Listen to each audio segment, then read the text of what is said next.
Good morning বন্ধুরা, welcome back to my channel simple lifestyle of আগমনী। তোমরা সবাই কেমন আছো? আশা করি সবাই খুব ভালো আছো। আমি এখন খুব ভালো আছি, অনেকটাই সুস্থ আর কি। মাথায় অল্প তেল নিয়ে নিয়েছি হালকা হালকা করে, দিয়ে জ্বরটা ছাড়িয়ে নিয়েছি। চুলটা সুন্দর করে আঁচড়ে নিচ্ছি। বেলার দিকে স্নান করব, মাথাতেও স্নান করব আজকে। কালকে মাথায় স্নান করা হয়নি, যে মাথাটা ভার হয়ে আছে। এত গরমে না প্রতিদিন মাথায় স্নান না করলে খুবই অসহ্য লাগে, মনে হয় না যে স্নান করেছি। আর এখন যেহেতু চুলটা আঁচড়ে নিয়েছি, তো একটু সিঁদুরও টিকিয়ে নেবো। তারপরে চলো আলু ভাজতে হবে জলখাবারের। তো সকালের বাসি কাজকর্ম সারা হয়ে গেছে, তারপরে বাসি কাপড় ছেড়ে চুলটা আগে আঁচড়ে নিয়েছিলাম। প্রচণ্ড জট লেগে গেছিলো চুলে, চুল আঁচড়ে সিঁদুর করে নিয়েছি। আর তারপরে চা খেলাম। চা খেয়ে প্রচুর জামা কাপড়, সেগুলো কাচতে হবে, তো সেগুলো ভিজাতে দিয়ে দিয়েছি। এবার ওগুলো এখনই কেচে নেবো, এখন আর রান্না বসাবো না, ওগুলো কাচাকাচি করে নেবো, তারপরে রান্না বসাবো। আলু ভাজা হয়ে গেছে জলখাবারের, এবার কাচাকাচি করতে চলে এসেছি। 2 বালতি জামা কাপড়, চলো চটপট কেচে নিই, তারপরে রান্না বসাতে হবে। রান্নাঘরে চলে এসেছি। জামা কাপড়গুলো কাচা হয়েছে কিন্তু এখনও মেলা হয়নি, পরে মেলবো, আগে জলখাবারটা খাবো। এ দেখো, কালকের অল্প পান্তা ভাত বেঁচে গেছিলো, তার সাথে অল্প ডালও বেঁচে গেছে, আর 4টে বেসন বড়া আর সুজি। এখন বাবা জানি না বেসন বড়া আর সুজিটা খাবে নাকি, নাহলে আমরাই খেয়ে নেবো, বাবা যদি আলু ভাজা দিয়ে খায়। আর এই যে তোমার দাদাভাই মাছ নিয়ে চলে এসছে, এটা ভোলা মাছ, তার সাথে এনেছে পটল, ভেন্ডি, পাকা আম, টমেটো, লঙ্কা, আদা, আর কিছু আনেনি। আর মাছটাতে নুন হলুদ মাখিয়ে নিচ্ছি। এবারে জল খাবার খাবো। আমি, বড় মেয়ে আর তোমাদের দাদাভাই 3জনে খেয়ে নেবো। ছোটো মেয়ে এখনও ঘুম থেকে ওঠেনি, আর মাও এখন খাবে না, পুজো করে খাবে। তো মায়ের আর ছোটো মেয়ের আলু ভাজা রেখে দিয়েছি, আর আমরা 3জনে একসাথে খেতে বসে গেছি। খাওয়া দাওয়া হলে আমি জামা কাপড়গুলো আগে মেলে আসবো, কেন মেঘলা মেঘলা ওয়েদার, কখন বৃষ্টি নেমে যাবে, বর্ষাকাল, তারপরে এসে ভাত বসাবো। ছাদে চলে এসেছি, আর এ দেখো পুরো জামা কাপড় মেলা হয়ে গেছে আমার, অনেক জামা কাপড়।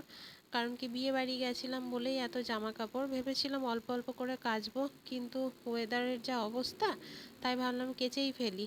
আর কয়েকটা মাত্র জামা কাপড় কাচতে আছে, কালকে কেচে নিলেই শেষ। আর আজকে ভালোই রোদ বেরিয়েছে, আশা করি সব জামা কাপড়গুলোই শুকিয়ে যাবে। রান্নাঘরে এসে ভাতের জল বসিয়ে দিয়েছি, আর কড়াইয়ে বসিয়েছি জল গরম।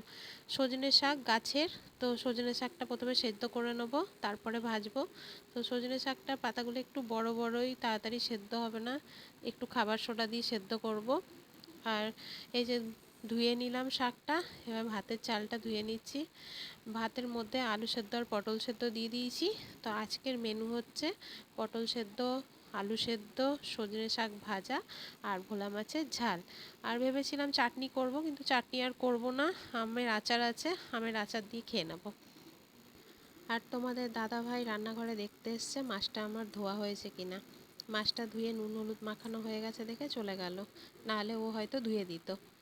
আর এই দেখো শাকটা আমার সেদ্ধ হয়ে গেছে, এবার শাকটা ভেজে নিচ্ছি।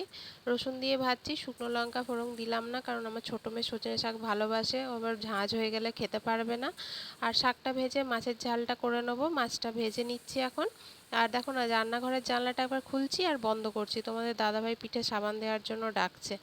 মাছের ঝালটা একটু নুন নুন ঝাল ঝাল করে করব, সেই কারণে ছোটো মেয়ে তো খেতে পারবে না, তাই ওর জন্য একটু ডাল বসিয়ে নিয়েছি। আর এদিকে হচ্ছে দুধ চা, তোমাদের দাদাভাই স্নান করে এসে দুধ চা খায়। তোমাদের দাদাভাই এখন কয়েকদিন বাড়িতেই আছে, কাজে যাচ্ছে না, নাহলে আমাদের সকালে জলখাবারে সবাই মুড়ি খায়, মুড়ি খেয়ে স্নান করে তারপরে চা খেয়ে কাজে চলে যায়। তো এখানে যার কাছে কাজ করে আর কি, সেই মালিক বাড়িতে নেই এখন কয়েকদিন, তাই তোমার দাদা ছুটিতে আছে, তারপরে এলে পরে আবার কাজে জয়েন করবে। আর বড় মেয়ের আমার স্নান হয়ে গেছে, আর ছোটো মেয়েকে করাবো, মাছের ঝালটা করে নিই তারপরে করাবো। আমার রান্না কমপ্লিট হয়ে গেছে, বাড়িতে চলে এসেছি, বিছানা পরিষ্কার করে নিয়েছি। ছোটো মেয়ে অনেক বেলা পর্যন্ত ঘুমাচ্ছিল বলে সকালে বিছানা তোলা হয়নি, তো এখন বিছানাটা তুলে নিলাম। বিছানা তুলে নিয়ে একবারে ঘর ঝাঁট দিয়ে ঘর পুছেও নিয়েছি, ঘর একদম পরিষ্কার।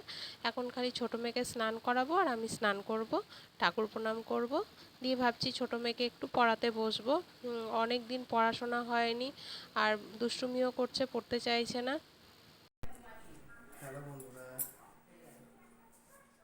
হ্যালো বন্ধুরা, কেন বলবে?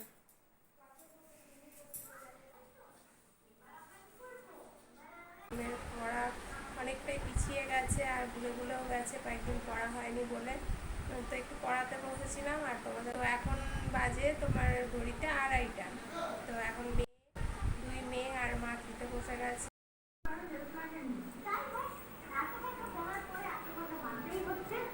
সামনে যেটা রয়েছে সেটা দেখার পর ওর সমস্ত দোষ মা, একদম তাই তো, ওই শাস্তির মাপটাকে বলে আর কি।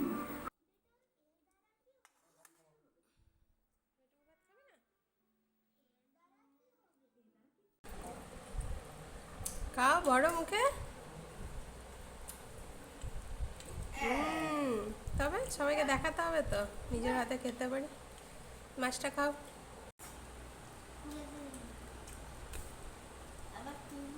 আচ্ছা দেখি, হনুমানজি। ডালটা কখন খাবে? ডালটা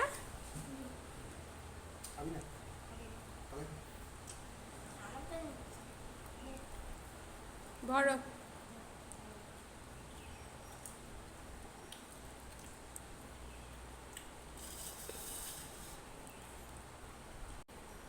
ওরে বাবারে, হনুমান। আমি জানো তো কাজ করতে ভীষণই ভালোবাসি, সকাল থেকে পুরো এনার্জি নিয়েই কাজ করি। কোনো কষ্ট হয় না আমার কাজ করতে, আমি কাজ পাগল, আমার কাজ করতেই ভালো লাগে। কিন্তু এই দুপুরবেলা খাওয়া দাওয়ার পরে এই বাসন মাজাটা যেন আমার ভীষণই কষ্ট হয়, কেন জানি না। বাসন মাজতে আমার এই সময় ভীষণ বিরক্ত লাগে, মনে হয় না মাজলেই ভালো হয়। দুপুরবেলা বেশি বাসন হয় না, সকালে যেরকম হয় জলখাবারে যেরকম হয়, দুপুরে অত বাসন বেরোয় না, কেন আমাদের অত বাটিতে করে তরকারি খাওয়ার চল নেই, আমরা থালাতেই নিয়ে নিই। কিন্তু তবু এই কটা বাসন মাজতেই যেন আমার গায়ে জ্বর চলে আসে। তোমাদেরও কি তাই হয় বলো তো, আমাকে একটু কমেন্ট করে জানাও তো। আর বাসন মেজে নিয়েছি, এবারে ছাদে চলে যাব। ছাদে জামা কাপড়গুলো সব তুলে নেব, শুকিয়ে গেছে, অনেকক্ষণ মেলেছি জামা কাপড়গুলো। আর আজকের ওয়েদারটা বেশ ভালোই আছে, অত রোদ নেই। সকাল থেকে যেরকম রোদ বেরিয়েছিল, এখন আর রোদটা নেই, রোদটা বুঝে গেছে, মেঘলা মেঘলা হয়ে গেছে, তো ভালোই লাগছে বেশ। জামা কাপড়গুলো সবই আমার শুকিয়ে গেছে, খালি 2-4টে জামা কাপড় ভিজে আছে। তো ওগুলো আর ছাদে রাখবো না, নিচে নিয়ে চলে যাব।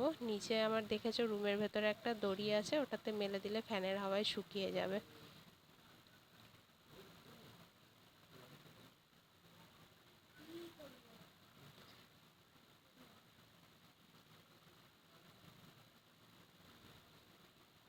বিকেলবেলা একটু বৃষ্টি হয়ে গেল, খুবই সামান্য বৃষ্টি হয়েছে, 2-4 মিনিট, একটু জোরেই এলো ঝমঝম করে। তো ছাদে চলে এসেছি। এ দেখো আমাদের সজনে গাছটাই ফুল ধরেছে, সজনে ফুল ধরেছে, ডাঁটা হবে। আর এ দেখো পেয়ারা গাছ, পেয়ারা গাছটাতে কিন্তু প্রচুর পেয়ারা ধরেছে, কিন্তু ছাদ থেকে বোঝা যাচ্ছে না, পেয়ারাগুলো ছোট ছোট হয়েছে এখন, 2-4টে বেড়েছে আর বাকি সব ছোট ছোট আছে। বৃষ্টিটা যদি আর একটু বেশি হতো না তাহলে খুব ভালো হতো, বেশিক্ষণ হলো না। যদি আধ ঘন্টা মতো বৃষ্টিটা হতো ঝমঝম করে, তাহলে ভালো ঠান্ডা পড়ে যেত, কিন্তু ভালো হাওয়া দিচ্ছে ছাদে। ঠিক আছে বন্ধুরা, চলো আজকের ভিডিওটা আমি এখানেই শেষ করছি। ভিডিওটা অনেকটাই বড় হয়ে গেছে, প্রায় 10 মিনিটের কাছাকাছি, আর বড় করছি না। তো তোমরা সবাই ভালো থেকো, সুস্থ থেকো, সবাইকে ভালো রাখার চেষ্টা করো। বাই।